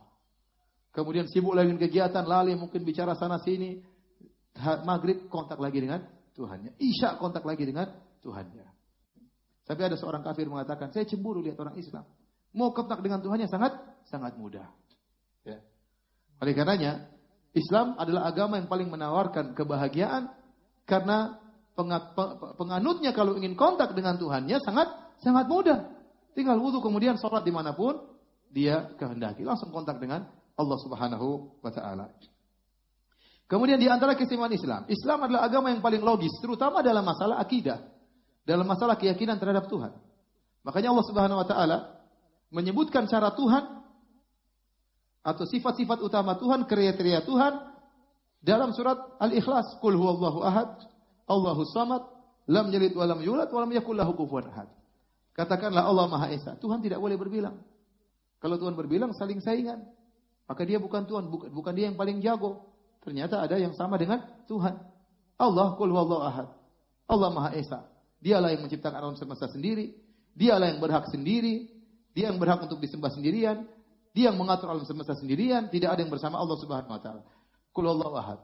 Allahus samad. Yang semuanya bergantung kepada Allah. Dan dia tidak bergantung kepada siapapun. Ini ciri Tuhan. Kalau ada Tuhan ternyata butuh kepada yang lain, itu bukan Tuhan. Ya. Ciri syarat Tuhan, kriteria Tuhan. Bahwasanya Tuhan tersebut semuanya bergantung kepada dia. Dan dia tidak bergantung kepada siapapun. Lam yalid wa lam yulad. Dia tidak melahirkan dan juga tidak dilahirkan. Kalau Tuhan punya anak, maka anak tersebut mirip Tuhan dan dia juga berhak disembah. In kana lirrahmani waladun fa ana awwalul abidin. Kalau seandainya Allah punya anak, aku akan sembah anak tersebut, kata Nabi sallallahu alaihi wasallam. Karena konsekuensi dari anak Tuhan, pasti anaknya mirip dengan bapaknya, ya atau tidak? Maka Tuhan tidak punya anak dan Tuhan tidak punya bapak, tidak melahirkan dan tidak dilahirkan. Kemudian yang syarat terakhir, walam yakul lahu kufuwan ahad. Tidak ada yang serupa dengan Tuhan. Ini kriteria Tuhan. Surat yang sering kita baca, hampir kita baca paling banyak dalam keseharian kita, surat Qul Huwallahu Ahad. 2 rakaat sebelum subuh baca Qul Huwallahu Ahad. Witir sebelum tidur baca Qul Huwallahu Ahad. Zikir pagi petang baca Qul Huwallahu Ahad. Setelah salat Ahad. Sebelum tidur baca Qul Huwallahu Ahad, agar terpatri dalam benak kita syarat Tuhan. Coba Anda bandingkan dengan agama-agama lain. Tuhan mereka tidak memenuhi kriteria ini, tidak logis. Ada Tuhan 3. Ya. Bingung 3 itu bagaimana? Ya. Bagaimana keterkaitannya? Ya. Ada Tuhan ternyata makan, ada Tuhan ternyata minum, ada Tuhan ternyata dilahirkan, ada Tuhan ternyata ketakutan, ya. Ada Tuhan ternyata tidak tahu apa yang terjadi di depannya, ya. Ada Tuhan dikejar-kejar akhirnya kabur, ya. Macam-macam, ya. Tidak memenuhi persyaratan sebagai Tuhan. Bahkan ada yang menjadikan hewan sebagai Tuhan. Ada hewan jadi Tuhan. Tuhannya beol, Tuhannya ngompol. Apa pantas jadi Tuhan? Ya. Maka agama lain tidak logis. Ada manusia dijadikan Tuhan. Manusia ini bijak, mengucapkan kata-kata indah, kemudian dijadikan Tuhan. Dulunya tidak ada, dilahirkan, kemudian akhirnya mati. Apakah suatu yang dilahirkan dan akhirnya mati pantas dijadikan Tuhan? Apalagi tidak pernah menciptakan apa-apa. Ya. Ada Tuhan 3, tidak memenuhi, dia butuhkan yang lain. Satu Tuhan hanya bisa menciptakan. Satu Tuhan hanya bisa merawat. Satu Tuhan hanya bisa menghancurkan. Subhanallah. Ada Tuhan fungsinya cuma ngancur-ngancurin, ngerusak-ngerusakin. Ini Tuhan gak beres seperti ini. Ada Tuhan hanya bisa menciptakan, tidak bisa mengatur, tidak bisa menjaga. Ada Tuhan tugasnya hanya juga menjaga. Ini Tuhan tidak memenuhi kriteria. Maka kalau kita berbicara tentang dengan non-muslim, kita berbicara tentang konsep ketuhanan. Kita harus mahir tentang masalah ini. Jangan dulu berdiskusi dengan masalah lain. Ini disampaikan oleh para ulama. Kalau berdiskusi sama orang penganut agama lain tentang agama, maka langsung berbicara tentang konsep ketuhanan. Jangan bicara tentang yang lain. Ya. Karena kalau yang lain Anda bisa dikalahkan mungkin dalam perdebatan. Ya. Dan sambil berdoa kepada Allah. Ya. Saya ketemu seorang, orang India. Subhanallah. Bukan Zakir Naik, bukan. Orang tidak terkenal. Ya. Ya. Orang ini mungkin 1000 orang lebih masuk Islam di tangan dia. Apa rahasianya? Dia bilang, ya, dia cerita, dia setiap malam sholat, beribadah kepada Allah, agar orang yang dia dakwai dapat hidayah. Dia berdoa, ya Allah ini saya sedang dakwai si fulan, buka pintu hatinya, buka pintu hatinya. Kemudian dia berdakwah, masuk Islam. Demikian dia lakukan. Dan subhanallah, antum tahu pahala orang masuk Islam luar biasa. Dengan sebab antum, dia ini masuk Islam. Dengan demikian apa yang dia lakukan, sholatnya, ibadahnya, puasanya, semua ngalir juga sama antum. Kenapa? Karena dengan sebab antum dia masuk Islam. Ya, maka sungguh ya bahagia orang-orang yang banyak orang masuk Islam di tangannya. Baik. Ini di antara keistimewaan Islam. Islam adalah agama yang sangat logis. Kemudian Islam adalah agama yang menggabungkan antara dunia dengan akhirat. Bukan agama yang cuma bicara akhirat saja. Tetapi tatanan Islam juga mengatur tentang tatanan akhirat dan dunia. Maka seorang bisa jadi kaya raya dan dia seorang yang taat beragama. Seorang bisa jadi presiden dan dia taat beragama. Tidak ada pertentangan. Bukan berarti kalau orang mau jadi ahli agama berarti tidak bisa memiliki dunia. Tidak harus demikian. Ada seorang kaya raya dan dia, Islam tidak melarang dia untuk kaya. Islam tidak melarang dia untuk bekerja. Islam tidak melarang dia untuk menikmati dunia. Bahkan tatkala ada seorang berlebih-lebihan dalam porsi agama melupakan hak-hak duniawinya maka ditegur. Contohnya yang pernah terjadi pada Abu Darda radhiyallahu taala anhu. Waktu Salman Al-Farisi datang menemui istri Abu Darda, ternyata Abu Darda istrinya mutabadzilah dalam kondisi bajunya semerawut, kurang siap menyambut kalau suaminya datang. Maka dia bertanya, "Ada masya'nuki? Ada apa?" Maka kemudian kata Ummu Darda, "Akhuka Abu Darda laisa lahu hajatun ila dunya." Saudaramu Abu Darda tidak punya interest, tidak punya perhatian terhadap dunia. Isyarat bahwasanya suaminya kurang perhatian sama dia. Akhirnya waktu Abu Darda datang, dia lagi puasa. Salman suruh buka puasamu, baru kita makan bareng. Akhirnya Abu Darda buka puasa. Di malam hari baru sepertiga malam pertama mau sholat malam, kata Salman belum, tidur dulu, waktunya tidur. Kemudian sepertiga malam yang kedua mau bangun sholat malam, kata Salman belum, waktunya tidur dulu. Tatkala sepertiga malam yang terakhir baru kemudian mereka sholat malam. Kemudian Salman menasihati, inna li rabbika alaika haqqan, wahai Abu Darda, Rabbmu punya hak, kau sholat, kau puasa. Kemudian wali jasadika alaika haqqan, tapi ingat jasadmu juga punya hak, kau perlu istirahat. Wali ahlika alaika haqqan, istrimu juga punya hak untuk kau gauli, untuk kau mesrai. Ini semua dicontohkan oleh Nabi sallallahu alaihi wasallam. Nabi sallallahu alaihi wasallam seorang yang sangat alim, sangat bertakwa, tapi hak istri-istrinya tidak ditinggalkan sama sekali. Jadi, saya pernah ketemu dengan seorang, saya diundang makan orang non muslim. Kebetulan dia undang berbagai macam orang. Kemudian dia bilang ini bagian halal, Ustadz sebelah sini saja. Yang ini ada yang tidak halal. Mau bilang haram gak enak kan? Yang bagian halal sini ada. Jadi saya makan di bagian yang halal. Saya ambil kesempatan. Sebenarnya bukan kawan saya yang langsung, kawan-kawan saya. Maka saya ngobrol. Gimana agamamu? Ya, kalau kita mau jalan agama ya kita nggak bisa. Menurut dia agama dia tidak bisa dijalankan kecuali harus meninggalkan apa? Dunia. Baru dia bisa jalankan agamanya dengan benar. Adapun Islam tidak demikian. Islam agama yang mempersilahkan Anda menikmati dunia, ya. Qul man harrama zinatallahi allati akhraja li ibadihi. Siapakah yang berani mengharamkan kenikmatan, keindahan dunia yang Allah keluarkan bagi hamba-hambanya? Tetapi Islam mengatur. Tidak boleh berlebih-lebihan. Kulu washrabu wa la tusrifu. Makan dan minum namun tidak boleh berlebih-lebihan. Jadi Islam adalah agama yang logis dan agama yang mencampurkan antara dunia dengan akhirat. Kemudian di antara keistimewaan Islam, Islam adalah agama yang komprehensif, meliputi segala sesuatu. Semuanya ada aturannya. Jangankan masalah kenegaraan, masalah besar, bahkan adab makan, adab minum diajarkan. Adab buang air, buang hajat diajarkan. Adab berhubungan dengan istri diajarkan. Antum mendapati dalam agama mana seperti ini? Coba saking adab bergaul. Saya selalu tatkala saya menyampaikan hadis ini kata Nabi sallallahu alaihi wasallam, "Idza la yatanaja itsnan duna thalith hatta yakhtalitu bin nas, li'anna dzalika yuhzinuhu." Kata Nabi sallallahu alaihi wasallam, tidak boleh kalau ada dua orang, ada tiga orang yang dua-duanya berbisik-bisik, yang tiga tidak diajak. Kenapa kalau duanya ini ngomong berbisik-bisik, yang tiga dia tidak diajak, yang ini akan sedih, kata Nabi sallallahu alaihi wasallam. Maka kalau dua orang ngobrol, jangan bisik-bisik dengan suara yang keras supaya didengar yang ketiga. Karena kalau mereka bisik-bisik, yang satu tidak paham, dia akan tersinggung. Akan datang syaitan, kemudian mendiktekan kepada dia, itu dua orang sedang gibahin kamu, makanya mereka ngomong bisik-bisik. Atau syaitan berkata, itu dua orang tidak menganggap kamu, makanya kau tidak diajak ngomong. Ya. Macam-macam lah syaitan akan mendiktekan sehingga buat dia menjadi apa? Sedih. Nabi melarang hal tersebut. Ya. Sama halnya kalau kata para ulama juga sama, kalau ada tiga orang, dua orangnya orang Jawa, satunya orang Papua, kemudian ngomong Jawa, yang Papua tidak paham. Ini ngomong apa? Kok pakai bahasa Jawa ya? Ya, kayaknya timbul ini sama aja, tidak boleh juga. Akhirnya ya kita ngomong semuanya. Kecuali kalau sudah bergabung dengan banyak orang, kita ngomong berdua, sana ngomong berdua, terserah. Tapi kalau cuma bertiga, maka tidak boleh dua orang berbisik-bisik, yang satu tidak diajak. Ini ajaran yang sangat detail seperti ini, sampai mengatur tentang adab bergaul. Jangan sampai menyakiti hati saudara, antum dapat di dalam agama mana? Ya. Bukan karangan ustaz, bukan. Ini langsung ucapan Nabi Muhammad SAW. Tidak akan antum dapat di dalam agama manapun. Ini dalil bahwasanya agama Islam komprehensif. Adab makan luar biasa. Ya. Kul biyaminik, wa kul fima yalik. Makanlah dengan tangan kananmu, makanlah yang di depanmu dulu. Diajar adab, jangan rakus lagi makan, loncat ke sana, loncat ke sini. Makan di depanmu dulu. Ada saatnya meloncat.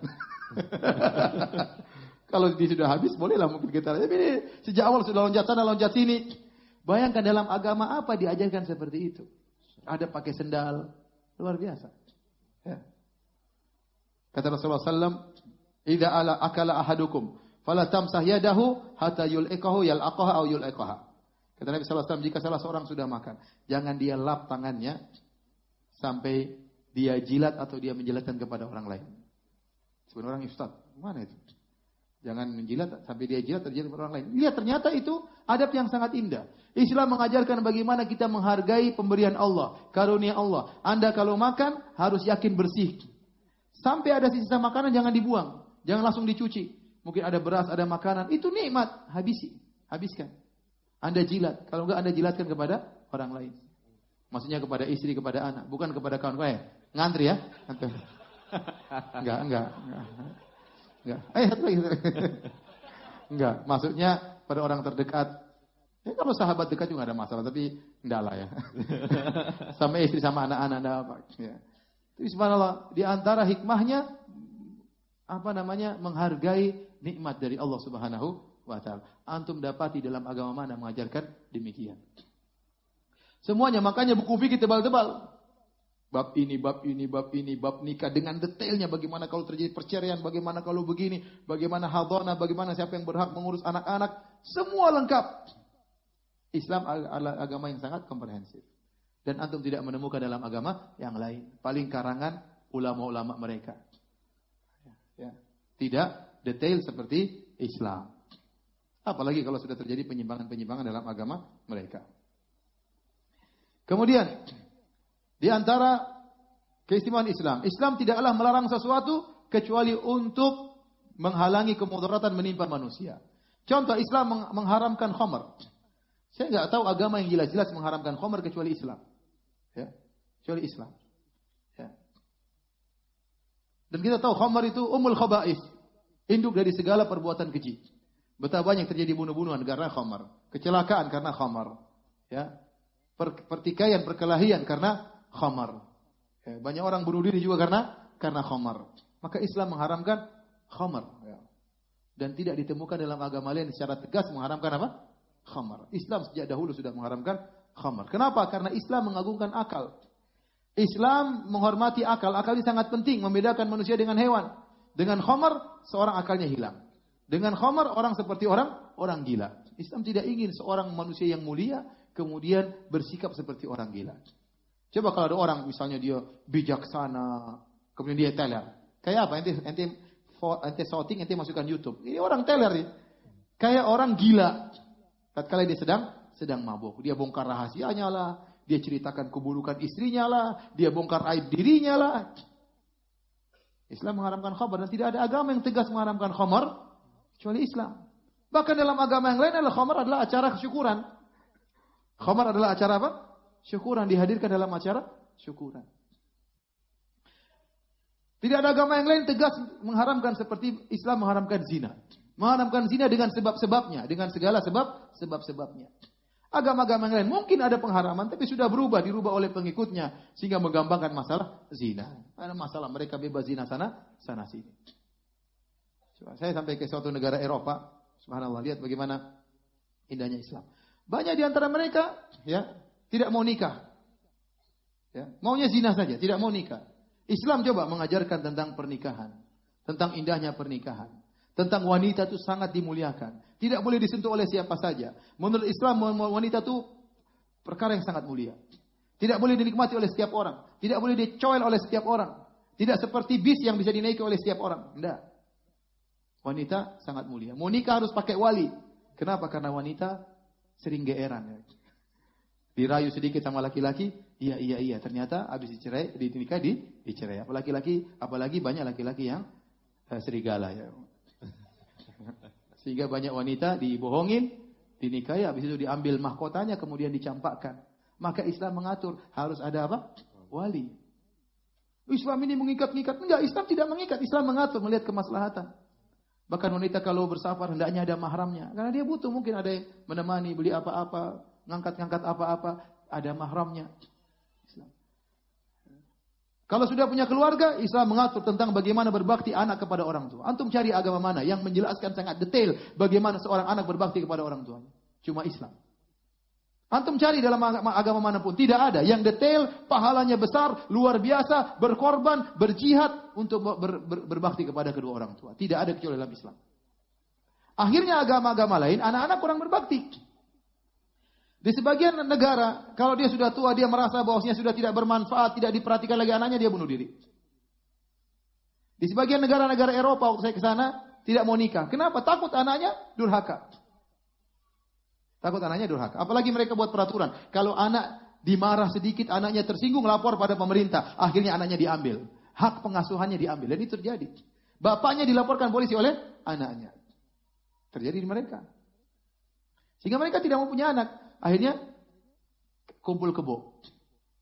Kumpul kebo, lapor ke RT. Ini ada kebo saya baru. Dan itu mereka lakukan. Nanti kalau mereka ada bosan, ganti kebo yang baru. Begitu. Mereka tidak mau nikah. Karena mereka pikir nikah itu berat. Ada peraturan. Nanti harus belikan ini. Subhanallah. Islam indah sekali. Antum jalan di Eropa, antum lihat. Bedanya orang Islam sama orang kafir. Orang Islam kemana-mana. Bawa anak 2, 3. Nenek-nenek didorong oleh cucu-cucunya. Nenek-nenek bawa cucu-cucunya. Masya Allah. Mobil penuh. Itu pemandangan orang Islam. Antum lihat orang kafir. Bawa anjing. Demi Allah, antum lihat bawa anjing. Kemana cucunya, kemana anaknya, saya juga bingung. Kemana? Banyak di antara mereka tidak mau apa? Tidak mau nikah. Tatkala mereka sakit, terkapar di rumah sakit. Ini terjadi di negara-negara kafir. Tidak ada yang jenguk. Coba kalau orang Islam yang sakit. Ponakannya, bapaknya, kakaknya, adiknya, rumah sakit ramai. Dia terkapar, tidak ada yang jenguk. Betapa sedihnya kita di rumah sakit, tidak ada yang jenguk. Kita aja, saya waktu sakit, waktu dioperasi, yang nemani istri saya, ya saya juga pingin ada teman-teman, akhirnya ada suasana. Apalagi nggak ada yang datang. Sampai di antara anak mereka ada yang telepon, salah seorang kerabat saya, kerja sebagai perawat. Dia bilang, suster, kalau bapak saya mati, telepon ya. Kalau belum mati, jangan telepon. Subhanallah. Sampai suatu hari ada teman yang salah, lagi sekarat, dia telepon anaknya, ini bapak kamu lagi sekarat. Saya kan sudah bilang, nanti kalau mati baru telepon. Dan itu kenyataan.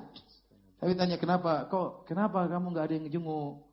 Aduh, saya dulu waktu masih muda tidak mau nikah. Takut kalau punya anak nanti cari nafkah buat anak, mengurangi rizki, suudzon sama Tuhan. Kata Allah, wala taqtulu auladakum khasyata imlaq. Nahnu narzuquhum wa iyyakum. Jangan kalian bunuh anak kalian karena takut miskin. Kami yang beri rizki kepada anak kalian sebagaimana kami beri rizki kepada kalian. Orang Islam husnudzon. Ya.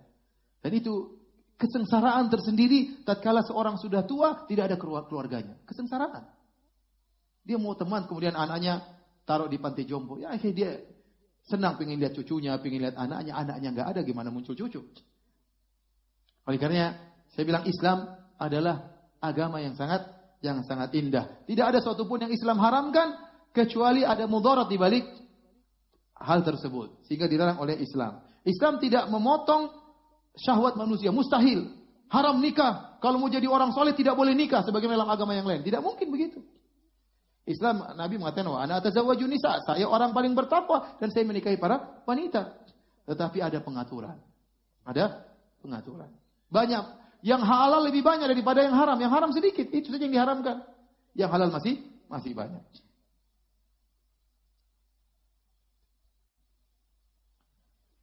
Baik, intinya para hadirin dan hadirat yang rahmatillah subhanahu wa ta'ala masih banyak keindahan-keindahan Islam.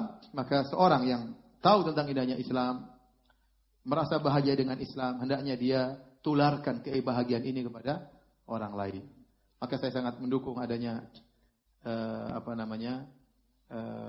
yayasan-yayasan yang membina para mu'alaf.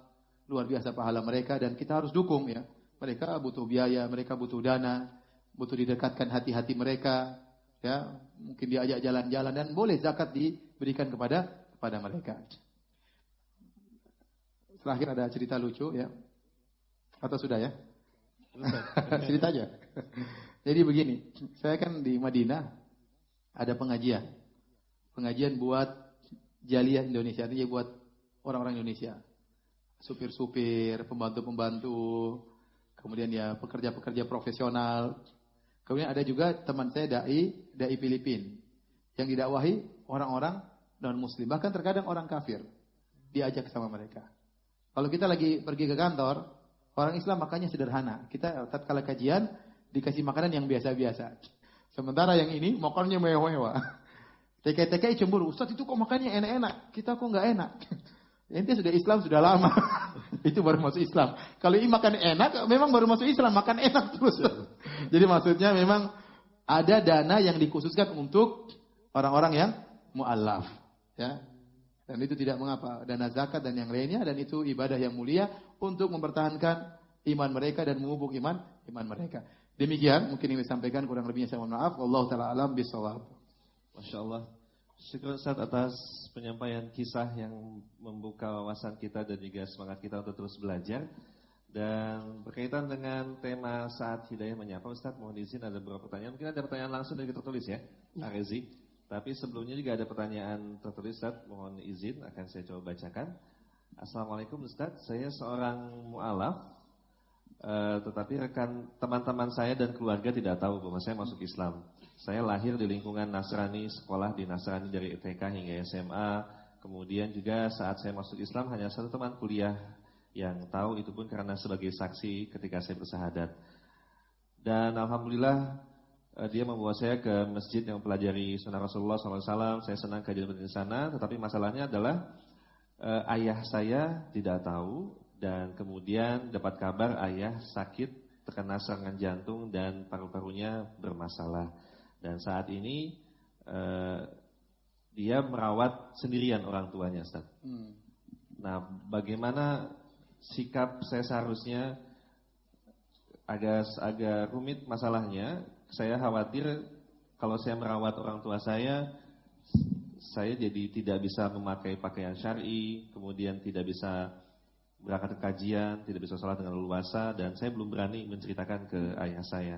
Bagaimana Ustaz sikap yang seharusnya saya ambil?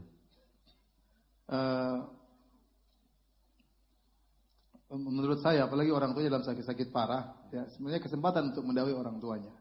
Itu bentuk berbakti yang paling besar bagi orang tua. Dia lihat cara lah bagaimana celah, memberi isyarat awal-awal. Misalnya mulai baca-baca buku Islam di depan orang tuanya. Apa itu ya? Lagi belajar ayah misalnya. Jadi dengan tahapan seakan-akan dia beritahu saya ini sudah masuk Islam. Kalau memang orang tuanya ini bakalan kaget, bakalan terjadi mudarat yang lebih besar. Tapi saya katakan ini kesempatan bagi dia untuk mendawai ayahnya. Saya tahu ada seorang wanita, istri dari kawan saya. Jadi bapaknya itu kafir. Dia dakwahi bapaknya tatkala bapaknya sakit. Terus didakwahi, akhirnya meninggal dengan mengucapkan la ilaha illallah. Jadi dia berdoa terus berdoa. Padahal selama hidupnya bapaknya kafir. Kapan dapat hidayah? Tatkala sakit dan dia sabar menyampaikan Islam kepada bapaknya. Maka saya sarankan kepada ini, kayaknya perempuan ya. Kayaknya ukhti ini mulai menampakkan sedikit demi sedikit tentang Islam. Misalnya baca buku Islam atau ketemu dengan teman Islam, bagaimana lah caranya sehingga ada isyarat bahwasanya tertarik dengan Islam, terus lama-lama dia tunjukkan Islamnya. Jadi tahapan bapaknya mungkin mulai curiga, mulai kalau ternyata bapaknya marah nggak ada masalah, karena kapan lagi kita mau nasihati bapak? Kapan lagi kita mau menjadikan bapak selamat dari neraka jahanam, kekal dalam neraka jahanam ya. Tapi sampaikan dengan baik, dengan dalil. Ukhti harus belajar ya, berbicara tentang ketuhanan, bahwasanya Islam adalah agama yang logis, bicara tentang keislaman ya. Jadi sampaikan Islam secara bertahap. Allah alam bisawab. Baik, masyaallah. Syukran Ustaz. Rezi, silakan. Iya, jadi mengingat waktu juga dan banyaknya pertanyaan melalui kertas, jadi kami putuskan untuk membacakan beberapa pertanyaan yang memang sudah sesuai dengan tema. Nah, ada beberapa pertanyaan yang sudah kami sortir gitu ya. Jadi ada pertanyaan Ustaz. Assalamualaikum Ustaz. Ana mau bertanya terkait surat Al-Kahfi ayat ke-17 yang artinya barang siapa yang diberi petunjuk oleh Allah, maka dialah yang mendapatkan petunjuk. Dan barang siapa yang disesatkan, maka tidak ada seorang pun yang dapat menolongnya. Saya sempat berpikir, apakah dalam ayat ini Allah berpilih kasih kepada hambanya? Mohon penjelasannya Ustaz. Masalah ini masalah di luar nalar kita. Ini pembahasan tentang masalah takdir ya. Kita tidak tahu kenapa Allah memilih ini, karena memang Allah memilih. Contoh kenapa Allah memilih Muhammad sebagai seorang rasul. Kata Allah, Allahu a'lamu haitsu yaj'alu risalata. Allah lebih tahu di mana Allah letakkan risalahnya. Allah lebih tahu siapa yang berhak untuk dijadikan apa? Rasul. Nanti ada yang protes, Ustaz, kenapa Rasul orang Arab? Kenapa enggak orang Jawa Timur? Misalnya. Dia bilang Allah yang lebih tahu. Makanya Allah tutup pintu ini dengan berkata, la yus'alu amma yaf'alu wa hum yus'alun. Allah tidak ditanya tentang apa yang dia kerjakan. Karena ini akan berlanjut terus. Kenapa iblis Allah pilih jadi kafir? Kenapa iblis? Kalau iblis jadi orang muslim, selesai urusan. Tidak ada surga, tidak ada neraka. tidak ada cobaan, tidak ada pertarungan antara hak dan batil, tidak ada orang bertobat, tidak ada namanya Ghafurur Rahim, tidak ada. Semuanya tidak ada yang bersalah. Kemudian bagaimana Ghafurur Rahimnya? Ya, maka semua itu di luar nalar kita. Ya benar, ada yang Allah kehendaki beriman dan ada Allah kehendaki dia tidak beriman. Contohnya iblis. Contohnya apa? Iblis. Ya. Jadi kita tutup aja ini, nalar kita nggak sampai. Ya, kemampuan kita tidak sampai. Ingat firman Allah, wa ma utitum minal ilmi illa qalila. Kalian tidak diberi ilmu kecuali hanya sedikit. Ya. Mudah-mudahan sebagian ulama seperti Ibnu Daqiq al-Id berkata, kalau Anda masuk surga, nanti mungkin rahasia-rahasia akan dibuka oleh Allah Subhanahu wa taala. Sekarang Anda tidak mampu. Ibarat anak kecil, ada dokter di sini hadir ya. Saya mau sunat anak saya umur 4 tahun. Kata dokter, coba kalau bisa dijelaskan bahwasanya kepada anak saya yang masih kecil itu sunat itu sunnah Nabi. Gimana itu mau jelaskan sama anak 4 tahun? Saya bilang, saya tidak bisa jelaskan. Saya cuma ambil boneka dinosaurus, saya bilang, nih, sunat, ini hadiahnya. Itu yang bisa saya jelaskan. Dijelaskan, nak, ini sunnah Nabi. Nanti kalau dipotong, bisa kesehatan. Anak kecil maunya main game aja. Jadi ada hal yang orang tidak bisa paham. Ya. Jadi, sekarang kita nyuruh anak kita mukul, kamu belajar. Dia ngapain belajar nih? Belajar terus. Kita mau jelas kamu nanti, dia nggak paham. Dia nggak paham. Anak kecil 3 tahun bisa paham dijelaskan. Dia bisa paham. Oleh karenanya, kira-kira demikianlah. Ini logika sedikit. Ada hal-hal yang Allah tahu yang kita tidak tahu dan kita tidak bisa tahu akan rahasia tersebut. Maka dikatakan qadarullah sirullahil maktum. Takdir Allah adalah rahasia yang tertutup, Allah simpan, tidak ada yang tahu, nabi tidak tahu, malaikat tidak tahu, dan sebagaimana firman Allah, la yus'alu amma yaf'al. Allah tidak ditanya tentang apa yang dia lakukan. Kalau ditanya apakah Allah ada pilih? Ya, Allah memilih. Tapi Allah memilih berdasarkan yang berhak untuk dipilih. Ya. Kembalikan kepada Allah Subhanahu wa taala. Oke, berarti Afwan Ustaz, itu ada kode sebenarnya Ustaz ya, bahwa selama memang rahasia takdir itu masih ditutupi, maka yang bisa kita lakukan juga terus menambah ilmu kita. Kita berusaha. Yang disuruh oleh Allah apa, Bro? Berusaha. Orang berusaha akan dikasih. Apakah ada orang cari hidayah tidak dikasih? Dikasih. Tanya semua orang yang cari hidayah, dapat hidayah. Mereka mencari atau tidak? Mereka mencari. Yang tidak mencari kadang dikasih, apalagi yang mencari. Berarti Allah nilai dengan usaha. Kita tidak tahu takdir kita kafir atau muslim. Tapi kita tahu kalau kita berusaha Allah akan kasih. Ya. Jadi kita tidak akan pernah tahu rahasia tersebut. Tapi Allah sudah punya sunnatullah berlaku. Aturan Allah kasih. Kamu baik masuk surga. Kamu berusaha dikasih hasilnya. InsyaAllah. InsyaAllah. Berikutnya silakan. Jadi anak semua nih? Iya boleh.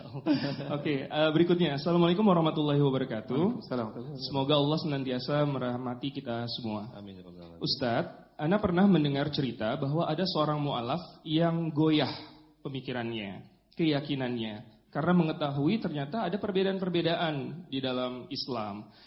Mungkin bahasa lainnya adalah, ini kok ternyata Islam banyak versi seperti itu. Dan sampai akhirnya kebingungan juga bagaimana Islam yang seperti apa yang kemudian harus dipelajari, yang harus dipilih di antara berbagai macam perbedaan-perbedaan yang ada, baik yang tampak maupun yang tidak tampak. Mohon penjelasan. Saya rasa itu kepandaian seorang yang membawa dia. Tentunya tidak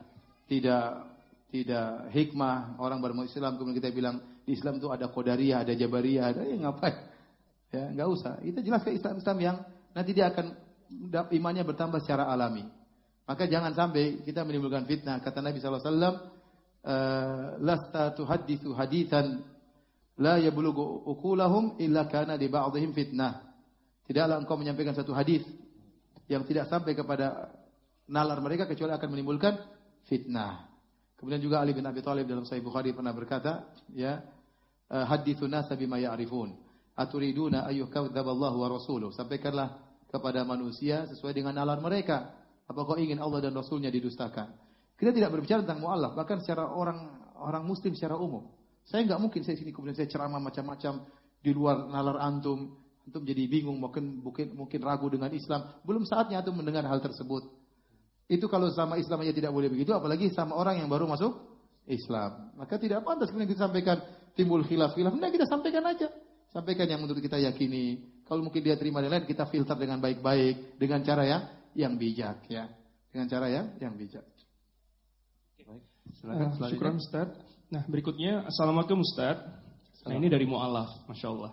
Alhamdulillah Allah memberikan hidayah kepada saya untuk memeluk agama yang paling indah, yaitu Islam. Masya Allah. Saya memeluk Islam sekitar 6 tahun yang lalu, tetapi dalam perjalanan saya setelah masuk Islam belum istiqomah untuk menjalankan perintah sholat, puasa, zakat, dan syariat yang lain. Bagaimana Ustadz cara untuk menebus dosa di masa lalu atau kesalahan saya di masa lalu? Dan bagaimana Ustadz untuk berdakwah kepada orang tua saya yang masih non-muslim? Jadi ada 2 pertanyaan Ustadz. Bagaimana cara menebus dan berdakwah? Islam sangat mudah. Seorang yang pernah melakukan kesalahan, ya, meninggalkan kewajiban-kewajiban, maka dia bertobat kepada Allah Subhanahu wa taala, taubatan nasuha. Dan dia mulai lembaran kehidupan barunya dengan lembaran-lembaran yang baru yang diisi dengan keindahan.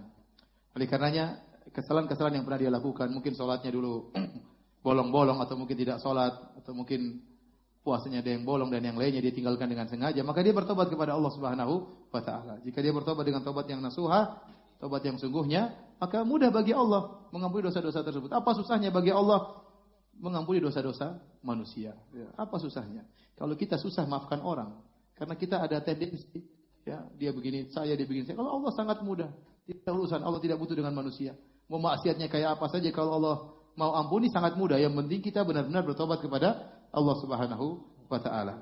Dan saya sarankan selalu untuk selalu kumpul dengan kawan-kawan di Masjid Al-Azhar atau masjid yang lainnya, karena itu yang membuat kita bisa istiqomah. Di antaranya adalah bergaul dengan orang-orang yang saleh, yang kalau kita lihat mereka kita ingat akan akhirat. Ya. Yang kalau kita lihat mereka kita ingat dengan akhirat. Itu membuat kita. Yang kedua mengenai mendakwahi orang tua, jangan lupa yang pertama doa. Jangan lupa bangun malam, sholat malam, kemudian berdoa kepada Allah, ya Allah beri hidayah kepada bapak dan ibuku misalnya. Kemudian mulai singgung-singgung. Kapan dia mulai marah, berhenti dulu. Nanti ada rezeki kasih lagi. Ya. Kalau ibu belikan cincin sampai didakwahi, ya. Belikan hadiah, bapak kasih hadiah. Itu karena hadiah itu punya tempat yang tak dalam hati seorang. Ya. Apalagi hadiah dari anak kepada orang tua. Kalau kita punya harta misalnya, maka kita dakwahi mereka sedikit demi sedikit.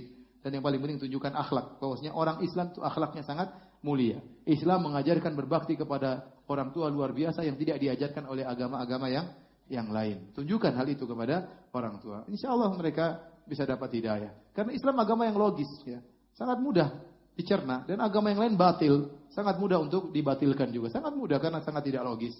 Allah alam bisawab. Baik, Ustaz, mohon maaf ada yang terlewat tadi pertanyaan tadi tentang ukhti yang merawat ayahnya sakit itu. Ternyata ayahnya tuh mantan pendeta dan sangat benci Islam. Tantangan itu. Bagaimana Ustaz? Tetap aja tidak ada masalah. Kita nggak tahu hidayah datang. Mau pendeta mau siapa, kalau dapat hidayah Allah kasih hidayah. Betapa banyak pendeta masuk Islam? Banyak atau tidak? Sangat banyak. Sangat banyak. Ya. Bahkan ada seorang pendeta masuk Islam gara-gara doa. Ada kawan saya juga mu'allaf, dia cerita keluarga dia keluarga pembaptis lah istilah dia. Kemudian tahu-tahu dia masuk Islam. Heboh lah orang-orang. Ini keluarga pembaptis, ternyata ada anaknya masuk Islam. Mereka ketakutan karena mencemarkan nama baik keluarga dan lain-lain. Akhirnya mereka datangkan pendeta. Pendeta muda yang terkenal tatkala itu untuk mengembalikan kawan saya ini kepada agama Nasrani. Datangkanlah pendeta tersebut. Waktu ketemu teman saya cerita langsung. Dia bilang, sudah Pak Pendeta, saya nggak mau dengar dari Pak Pendeta. Kita saling mendoakan saja Pak Pendeta. Pendeta berdoa sama Tuhan, saya berdoa sama Tuhan agar kita dapat hidayah. Kalau Bapak Pendeta yang benar, saya ikut pendeta. Kalau pendeta saya yang benar, pendeta ikut saya. Saya nggak mau dengar. Kita saling mendoakan. Subhanallah, 2 minggu kemudian kalau tidak salah, kakak-kakaknya datang. Fulan, ketuk pintunya. Ada apa? Ada apa? Itu pendeta masuk Islam. Jadi hidayah kalau kita minta kepada Allah, Allah berikan kepada si fulan, bisa Allah kasih. Bukankah Umar bin Khattab masuk Islam? Siapa yang mintakan hidayah? Nabi minta kepada Allah untuk berhidayah kepada siapa? Umar. Mau bapak kita pendeta, kalau kita minta tulus kepada Allah, sambil diskusi sedikit, usaha sedikit, Allah yang sempurnakan. Jadi tidak apa-apa, sampaikan aja. Ya, tapi ingat, melihat maslahat dan mudarat. Namun kemudian tadi tidak langsung frontal, pelan-pelan. Pelan-pelan. Ya. Kamu kok baca buku Islam? Kayaknya menarik Pak. Diskusi. Ini gimana Pak cara Kok mereka bilang begini? Diskusi, bikin syubhat sama dia. Bikin dia ragu dengan agamanya, apalagi lagi sakit. Dan justru ada kesempatan saat ayahnya sedang sakit. Iya, malah kita diskusi, baca buku Islam. Saya kok dapat syubhat seperti diskusi. Mungkin tidak bilang saya Islam, tapi diskusi. Tapi waktu itu benar-benar harus belajar. Bagaimana mematahkan apa?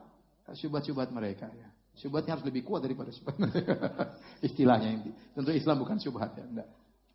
Baik, begitu kira-kira. Baik Ustaz, nampaknya kita telah berada di akhir acara kajian kita. Barangkali ada sedikit penutup dari Ustaz, silakan. Dari antum aja lah. Masya Allah, jangan Ustaz. Silakan. Ada simpulan Ustaz? Ya silakan, antum aja. Masya Allah, Masya Allah. Berat Ustaz. Gimana? Silakan Ustaz Alvin. Ustaz Rezi gitu. Di luar dugaan. Masya Allah. Silakan. Baik Ustaz, dan kita telah berada di akhir acara. Sekali kami ucapkan terima kasih banyak kepada rekan-rekan yang telah hadir. Dan juga sedikit informasi ya, untuk rekan-rekan dari lembaga pembinaan mu'alaf yang telah diundang bahwa ada acara tambahan di sesi Badazur. Lokasi di mana? Di Aula Buya Hamka insya Allah. Dan ini bukan juga buat para lembaga, tetapi bagi yang hadir mu'alaf hari ini hadir, dipersilahkan. Jadi kita sharing, kita silaturahim, kita memperkuat ukhuwah. Karena ketika sudah menjadi muslim, kita semua bersaudara. Baik, Masya Allah. Sekali Ustaz, syukur Ustaz, terima kasih banyak. Jazakallah khair. Dan kesimpulannya nggak ada jadi ya? Kesimpulannya adalah saya akan menutup acara ini insya Allah. Baik Ustaz, terima kasih. Semoga Allah menjaga ilmu antum dan keluarga antum Ustaz. Dan kepada saudara hadirin sekalian, insya Allah kami ucapkan jazakumullahu khairan. Dan mari kita tutup acara kita dengan membaca doa kafaratul majlis. Subhanakallahumma wa bihamdika asyhadu an la ilaha illa anta astaghfiruka wa atubu ilaik. Wassallallahu ala nabiyyina Muhammadin wa ala alihi washabbihi wasallam. Wassalamualaikum warahmatullahi wabarakatuh.